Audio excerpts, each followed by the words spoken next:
तुम्ही लोक ज्या घरामध्ये राहता त्यातूनही विकिरण निघतात. एवढंच नाही तर तुम्ही जे खाता, पिता, टीव्ही बघता, रेडिओ ऐकता किंवा आपल्या मोबाईलवर बोलता ना, या सगळ्या गोष्टींमधून विकिरण निघतात. याला पाहिलं? हा कोण आहे?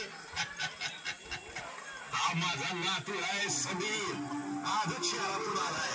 पुढची माहिती आज देईल. सांग पोरा. सर्व लोकांना माझा नमस्कार.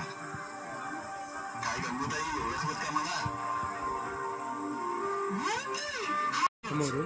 समजलं? चला आता मला सांगा, तुमच्यापैकी किती लोकांनी तुमचे एक्सरे काढले आहेत? तुम्हाला माहितीये का की एकदा एक्सरे काढल्यावर जेवढा किरणोत्सर्ग तुमच्या शरीरात जातो तेवढा 20 वर्ष अणुविद्युत केंद्रात काम करणं किंवा त्याच्या आजूबाजूला राहण्या इतका असतो.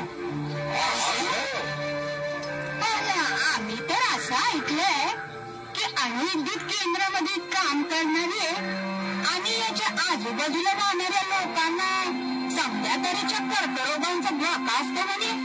लक्ष्मीताई, तुम्ही अगदी चुकीचं ऐकलंय. केवळ अणुविद्युत केंद्रामध्ये काम करून किंवा त्याच्या आजूबाजूला राहून कर्करोग अजिबात होत नाही. लक्ष्मीताई, जर असं असतं ना तर कोणी तिथे कामच केलं नसतं. आणि हो, मागच्या वर्षी तुमच्या गावात 4 जणांचा मृत्यू तंबाखू खाल्ल्याने तोंडाच्या कर्करोगाने झाला होता. लक्षात ठेवा, अणुविद्युत केंद्रात सुरक्षित उपकरणं आणि कपडे घालून अनेक वर्ष काम करून सुद्धा लोकांना काहीही होत नाही. या उलट क्ष किरणांचा प्रयोग सीटी स्कॅन आणि MRI मध्ये करून कर्करोगांसारख्या रोगांचं निदान त्याचप्रमाणे उपचारांमध्ये केला जातो. समजलं? कर्पोरा, का सविता सांगत होती की अणुविद्युत केंद्राच्या आजूबाजूला राहणाऱ्या बायका विकिरणामुळे आई बनू शकत नाही, त्या बाळाला जन्मच देऊ शकत नाही. हे खरं आहे का? सविता काकू अगदी चुकीचं सांगत होत्या. या सगळ्या अफवा आहेत. म्हणूनच विकिरण आपला मित्र आहे, शत्रू नाही. समजलं ना ताई? बरं गणपत काका, तुमच्या लक्षात आहे का की मागच्या वर्षी संक्रमक सुईमुळे गावात राहणाऱ्या रामरावांचा मुलगा शरद वारला होता. पण सुईला विकिरणाच्या मदतीने संक्रमण होण्यापासून वाचवू शकतो. तसंच ती सुई आपण खूप वेळा वापरूही शकतो. यामुळे कोणत्याही व्यक्तीला किंवा प्राण्याला अजिबात नुकसान होत नाही. पण समीर का आमच्या गावात अणुविद्युत केंद्रच का? आपण अजून दुसऱ्या कोणत्या तरी पद्धतीने वीज निर्मिती करू शकत नाही. कारण आम्ही ऐकलंय की अणुविद्युत केंद्रामुळे आमच्या आंब्याच्या बागा, शेती, पिकं आणि मत्स्यपालनावर लई वाईट परिणाम होईल. चांगला प्रश्न विचारला गणपत काका. खरं तर वीज बनवण्यासाठी खूप पर्याय उपलब्ध आहेत. पण अणुऊर्जेतून बनवण्यात आलेली वीज ही खूपच स्वच्छ आणि स्वस्त असते. याचा पर्यावरणावरही काही दुष्परिणाम होत नाही. तुमच्या फळांच्या बागा, शेती आणि मासेही सुरक्षित राहतात. लक्षात, तयार केलेल्या वीज निर्मितीमुळे पर्यावरणाला धोका असतो.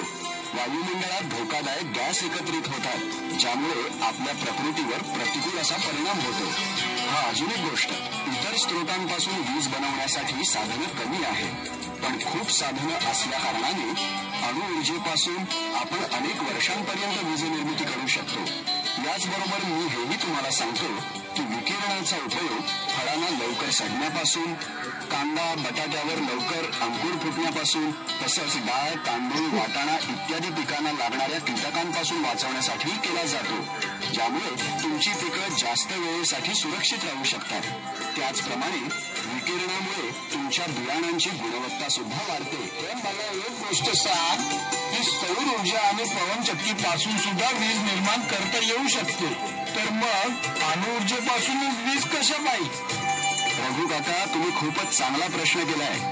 निश्चितच आपण सौर ऊर्जा आणि पवनचक्की पासूनही वीज निर्माण करू शकतो. पण ह्या दोन्ही स्रोतांपासून मोठ्या प्रमाणात ऊर्जा उत्पादन करण्यासाठी आपल्याला भरपूर प्रमाणात जमिनीची आवश्यकता भासेल. दुसरं, सौर ऊर्जेसाठी दिवसा तर सूर्यदेव असतीलच, पण रात्री आपण वीज कशी निर्माण करणार? आणि जर पवनचक्कीबद्दल बोलायचं झालं तर त्यासाठी प्रत्येक वेळी हवेचा चांगला पण अणुविद्युत विद्युत केंद्रासाठी कमी जागेची गरज असते आणि त्याचप्रमाणे मोठ्या प्रमाणावर 24 तास वीज उत्पन्न करू शकतो. समजलं? आणि हो, ह्यापासून बनणारी वीज ही कमी खर्चिक असते आणि ती जास्त फायदेशीरही असते. पण पोरा, आम्ही तर असं बी ऐकलं की अणुऊर्जा लई धोकादायक असते आणि संकटाच्या वेळी ह्याच्यापासून आपल्याला जीवितहानी होऊ शकते. गंगेताई, तुम्हाला हे माहितीये का की जगामध्ये जर कुठची भयानक गोष्ट असेल ना तर ती आग. हो, आजपासून 8 लाख वर्षांपूर्वी जेव्हा सर्वप्रथम आगीचा आविष्कार झाला होता तेव्हा ह्या ऊर्जेपासून हजारो लोक मरण पावले होते आणि संपत्तीचा नाशही झाला होता. पण आज एक लहान मुलगा सुद्धा त्याच्या खिशात आगपेटी ठेवून आरामात फिरतो. का माहितीये? कारण आपण ह्याला व्यवस्थितपणे कसं वापरात आणायचं ते शिकून घेतलेलं आहे. अशा प्रकारे पूर्णपणे सुरक्षित आणि सावधानतेनं जर कुठलंही काम केलं तर कुठल्याही प्रकारच्या दुर्घटनेपासून आपण वाचू शकतो. याशिवाय खूप वेळा हजारो लोक रेल्वे आणि विमान अपघातांना बळी पडतात. पण म्हणून काय आपण रेल्वेने किंवा विमानाने प्रवास करायचा बंद करतो का सांगा? तसंच प्रत्येक वर्षी हजारो लोक पूर, भूकंप, भूस्खलन किंवा सध्याच्या दिवसात होणाऱ्या रस्त्यावरील अपघातात स्वतःचा जीव गमावतात. म्हणूनच आपल्या मनातून या सर्व गोष्टी काढून टाका आणि चांगल्या गोष्टींचं स्वागत करा. पण समीर बेटा, अणुविद्युत केंद्रामुळे आम्हाला काय फायदा होणार? असं ऐकलंय की सरकार तर आमची जमीन राहणार कुठे? हे बघा काका, जर सरकारनं तुमची जमीन घेतली तर त्याच्या बदल्यात तुम्हा सर्वांना योग्य मोबदलाही मिळेल. तुम्हा सर्वांना पुनर्प्रस्थापित करणं ही सरकारची जबाबदारी आहे. आणि जरा विचार करा की अणुविद्युत केंद्राची निर्मिती झाल्यानंतर गावाचा किती विकास होईल. गावातच तुमच्या मुलांसाठी शाळा सुद्धा असेल, इस्पितळ सुद्धा बनेल जिथे तुम्हाला सुविधा मिळेल. बरं, त्याचप्रमाणे पक्के रस्ते, पाणी, सामुदायिक केंद्र सुद्धा मिळेल. म्हणजेच काय, तुम्हा सर्वांची प्रगती होईल आणि गावही आनंदी बनेल. बेटा, हे सर्व ठीक आहे, पण मला एक गोष्ट सांग की अणुविद्युत केंद्र किती सुरक्षित आहे? जेव्हा भूकंप किंवा सुनामी येईल तेव्हा काय होईल? या परिस्थितीत आमचं काय होईल? अरे शांत रहा, शांत रहा. तुमचे प्रश्न अगदी योग्य आहेत. पण मी तुमच्या माहितीसाठी हे सांगू इच्छितोय की आपल्या देशात जितकी अणुविद्युत केंद्र आहेत ती सर्व सुरक्षित आहेत. त्यांचं विविध स्तरांवर पूर्णपणे परीक्षण केल्यानंतरच सरकारकडून त्यांना निर्मितीची मंजुरी मिळाली आहे. ज्या ठिकाणी अणुविद्युत केंद्र उभारायचं असतं तिथल्या भौगोलिक परिस्थितीचा खूप वर्षांपासून आढावा घेतला जातो. जर त्या ठिकाणी भूकंप किंवा सुनामी यायची जराही शक्यता असेल उभारणीसाठी अजिबात संमती देत नाही. आणि हो, जर तुम्हाला आठवत असेल तर आपल्या देशात गुजरातमध्ये भूकंप आणि चेन्नईमध्ये सुनामी आली होती. तेव्हा त्या संकट स्थितीत देखील आपली अणुविद्युत केंद्र एखाद्या पहाडाप्रमाणे सुरक्षित होती आणि वीज निर्मिती अगदी व्यवस्थितरित्या सुरू होती. पण समीर बेटा, आम्हाला अणुविद्युत केंद्राची गरजच काय? आम्ही तर सर्व ठीक आहोत. आमचं काम तर शेती आणि मत्स्य व्यवसाय आहे. आम्हाला तर तेच करायचं. मग आम्हाला वीज कशाला हवी? वय बेटा, आमचे वडील, आजोबा, पणजोबा पण याच व्यवसायात होते. आज आम्ही बी याच व्यवसायात आहोत आणि आमच्या पोरांना वाढवतो. पण आता आम्हाला याच्यातून काय फायदा? आमचं तर काम चालूच आहे. आम्हाला तर 2 वेळचं जेवण आणि शरीरासाठी कापड, यापेक्षा अजून जास्त काय पाहिजे? वय वय, आम्ही तर आमच्या घरामध्ये लई सुखात आहोत. आम्ही कशाला चिंता करू? वाह, किती छान विचार आहे तुमचा. जर सर्व लोकांनी तुमच्यासारखाच विचार केला असता तर आजही आपला देश तसाच राहिला असता. आज भारताचं नाव जगातल्या काही मोजक्या देशांमध्ये घेतलं जातं. जरा विचार करा, जर सर्व लोकांनी तुमच्यासारखंच किंवा तुमच्या पूर्वजांसारखंच गावामध्ये राहून शेती किंवा मत्स्यपालन केलं असतं तर आज आपल्या देशात डॉक्टर, इंजिनियर, शास्त्रज्ञ. जर तुम्ही आजारी पडला असतात तर तुमच्यावर उपचार कोणी केले असते? तुमच्यासाठी दैनंदिन वापराच्या वस्तू कोणी बनवल्या असत्या? नवीन नवीन आविष्कार कोणी केले असते? आजही तुमचे विचार बदललेले नाहीत. आजही तुम्ही अंधविश्वास आणि अज्ञानामध्येच फसलेले आहात. गणपत काका, देशामध्ये विकास होणं अत्यंत गरजेचं आहे. यासाठी सर्वात मोठा आधार वीज आहे. जर आपल्या देशात वीज असेल तरच आपल्या देशाची प्रगती होईल. आपल्या गावात वीज आली तर तुमच्या ट्यूबवेल मधून जास्तीत जास्त सिंचन करू शकाल. अत्याधुनिक ट्रॅक्टर आणि गुणवत्तावाल्या बियाणांच्या मदतीनं तुमच्या शेतीमध्ये पूर्वीपेक्षा जास्त पीक येईल आणि जीवनस्तरही सुधारेल. गंगूताई, फक्त 2 वेळचं जेवण पुरेसं नसतं. तुमची मुलं शाळेत जात नाही, त्यांना शिक्षण मिळत नाही, त्यांना योग्य प्रमाणात पौष्टिक अन्नही मिळत नाही. आजारी पडल्यावर डॉक्टर नसल्याने त्यांच्यावर योग्य उपचार होत नाही. कधीपर्यंत तुम्ही हकीम आणि बाबांच्या मायाजालात अडकून स्वतःलाच फसवणार आहात? तुमचे डोळे उघडणार तरी कधी? गावाची प्रगती म्हणजेच तुमच्या मुलांची प्रगती. तुमची मुलं शिक्षण घेऊन डॉक्टर. जरा विचार करा, तुम्हाला किती आनंद होईल. तुमच्या गावाचं नाव पंचक्रोशीत गाजेल. आणि लक्ष्मीताई, कौलारू घरामध्ये तुम्ही आनंदी राहू शकता, तुमची मुलं नाही. आजही तुम्ही जुन्या पुराण्या गोष्टींमध्येच अडकलेले आहात. अहो, आज आपला देश कुठच्या कुठे पोहोचलाय. भारतात एकापेक्षा एक शास्त्रज्ञ, एकापेक्षा एक डॉक्टर, इंजिनियर, खेळाडू आणि उद्योगपती आहेत ज्यांनी भारताचं नाव आज आंतरराष्ट्रीय स्तरावर नेलेलं आहे. आणि तुम्ही लोक आहात जे केवळ नशिबावर हवाला ठेवून बसलेले आहात. जर त्या लोकांनीही तुमच्यासारखाच विचार केला असता तर आज आपल्या देशाचं काय झालं असतं? मलाच बघा, माझ्या आई वडिलांनी जर मला शहरात शिक्षणासाठी पाठवलं नसतं तर कदाचित आज मीही गावामध्ये अशिक्षित म्हणून राहिलो असतो आणि परिस्थितीचे चटके खात बसलो असतो. पण आता वेळ आली आहे. आपल्याला पुन्हा एकजुटीने विचार करायला हवा की आपल्याला देशाचा आणि गावाचा विकास पाहिजे की आपण यापुढेही असेच राहणार आहोत आणि आपली मुलंही अशिक्षित राहणार आहेत. आणि हो, अजून एक गोष्ट, जर तुम्हाला प्रगती हवी असेल तर त्यासाठी सर्वात महत्वाची गोष्ट म्हणजे विजेचं उत्पादन. ते उत्पादन जेवढं जास्त होईल तेवढे व्यवसाय वाढतील, कारखाने बनतील आणि तेव्हाच गाव प्रगती करेल आणि मग देश आनंदी होईल. आता निर्णय तुम्हीच घ्यायचा आहे की तुम्ही विज्ञान आणि अंधविश्वास यामध्ये काय निवडाल, की तुम्हाला आता काय करायचं. बरं लक्ष्मीताई, आणखी एक गोष्ट, आपण सगळे इकडे बसून एवढ्या गोष्टी करत आहोत की अणुऊर्जा धोकादायक आहे, त्याच्यापासून किरणोत्सर्जन होतं. पण अणुविद्युत केंद्रामध्ये काम करणारे आपले इंजिनियर्स त्यांच्या कुटुंबासोबत तिथे अनेक वर्षांपासून राहत आहेत आणि देशाच्या प्रगतीत योगदान देत आहेत. जय बेटा, तू अगदी योग्य बोलतोस. आमचा समजा भ्रम दूर झालाय. आम्ही गेल्या कित्येक वर्षापासून ज्या रूढवादी अज्ञानतेच्या बंधनात होते त्या बंधनातून तू आज आम्हाला बाहेर काढलेस आणि जाणीव करून दिलीस की आज आम्हाला आमची मानसिकता आणि विचार बदलणं गरजेचं आहे. आणि यासाठी आम्ही समजे तयार आहोत. आणि हो, अजून एक गोष्ट, कुणी कितीही गैरसमज पसरवला किंवा अणुविद्युत केंद्राविषयी तुम्हाला काही उलटसुलट सांगितलं तरी त्याच्याकडे तुम्ही अजिबात लक्ष द्यायचं नाही. समजलं? सर्वांना समजलं बेटा. अरे बेटा, तू तर आमचे डोळे उघडलेस आणि आमच्या सर्व शंका आणि गैरसमज खूप चांगल्या रीतीने दूर केलेस. आणि आम्हाला देशाच्या प्रगतीमध्ये सहभागी झालं पाहिजे. आता आम्ही समजू तयार आहोत आमच्या गावाला आनंदी बनवण्यासाठी आणि देशाच्या प्रगतीमध्ये सहभागी होण्यासाठी. तुम्हाला हे ऐकून आश्चर्य वाटेल पण हे सत्य आहे की अणुविद्युत केंद्राच्या जवळपास स्वच्छ त्याचप्रमाणे हरित पर्यावरण असल्यामुळे पक्ष्यांनी आणि फुलपाखरांनी सुद्धा त्यांचा राहण्याचं ठिकाण बनवलंय.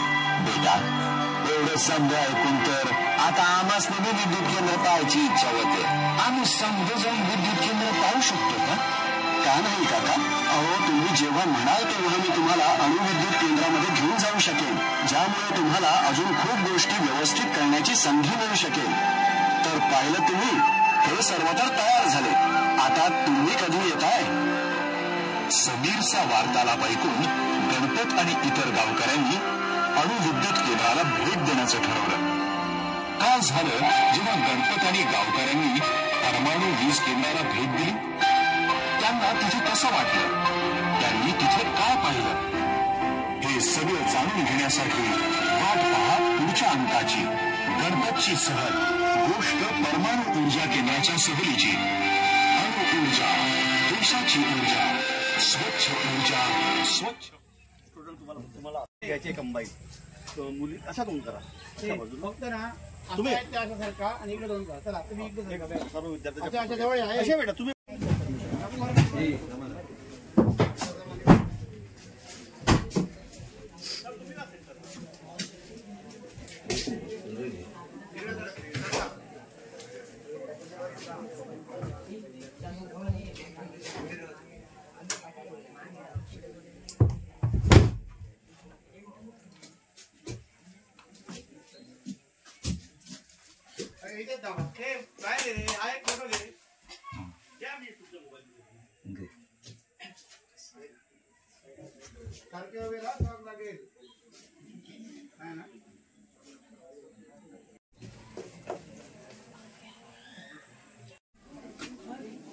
मोबाईल का पहिले हे राणे राहा रे बाबा गुंठ्याच्या अंगणावर या. चला पुढे बघा. तिथं बसा बेटा, बसा. 2 मिनिट फोटो घ्यायचे आपल्याला. बसा बसा तिथं बसा. बघून आम्हाला एक आयडिया आहे.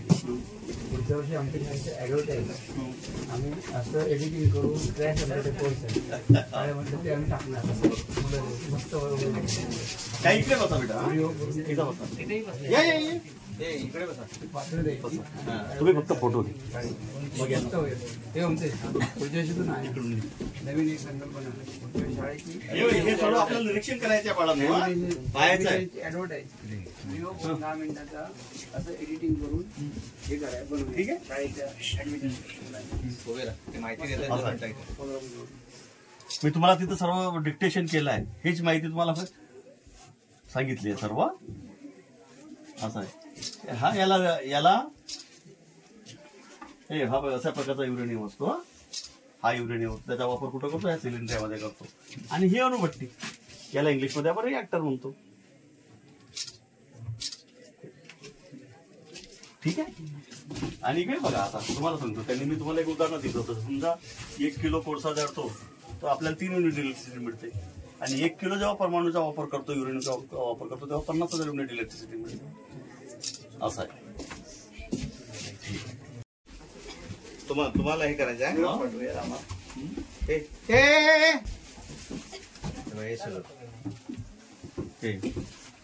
हो, हे युरेनियम आहे आणि हा सिलेंडर याच्यामध्ये यूज करतो. आणि या ठिकाणी त्याला ही काय आहे? ही अणुभट्टी आहे. या ठिकाणी आपण त्या युरेनियमचा यूज करतो. आणि याच्यामुळे कशा मारा करतो? मग आपण न्यूट्रॉनचा मारा करतो. आणि न्यूट्रॉनचा मारा केल्यामुळे काय होते? ते इलेक्ट्रिसिटी जनरेट. न्यूट्रॉनचा मारा केल्यामुळे काय होते? खूप मोठ्या प्रमाणात ऊर्जा तयार होते याच्यामध्ये. आणि ती ऊर्जा काय करते? पाण्याला गरम करते. आणि पाणी गरम करायचं झाल्याच्या नंतर त्याच्यापासून स्टीम तयार होते. आणि स्टीम पासून पाणी, हे पाणी आहे वर टाकी? नाही, इकडे असते. असं इकडे कंडेन्सर असतात पाण्याचे. हे समुद्रातच पाणी. हा, समुद्राचं पाणी. आता नाही, प्रत्येक ठिकाणी वेगवेगळ्या आता काही डॅम्प असले तर डॅम्प. नाही, तिथे कसं आहे, तिथे बाजूला समुद्र आहे ना. हा हा. नाही, इथे तर समुद्रातच घेणार आहे पाणी. असं. बसा बेटा. बसा पटपट जेवायला जायचंय. बसाच चला. सरकून बसा.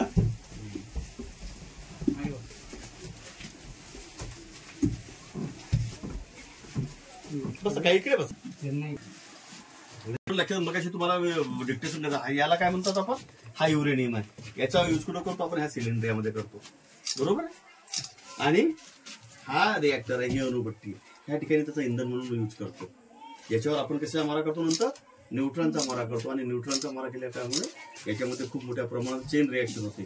आणि ती ऊर्जा तयार होते. आणि ती ऊर्जा काय करते? पाण्याला गरम करते. स्टीम, त्याच्यापासून स्टीम तयार होते, वाफ तयार होते. वाफ तयार झाल्यानंतर ती काय करते? टर्बाईनला फिरवते. आणि त्याच्यापासून इलेक्ट्रिसिटी जनरेट होते.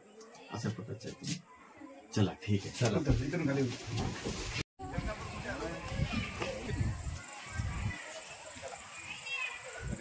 एकदम तुमच्यासारखी कृती अजून काही कळत नाही की नाही.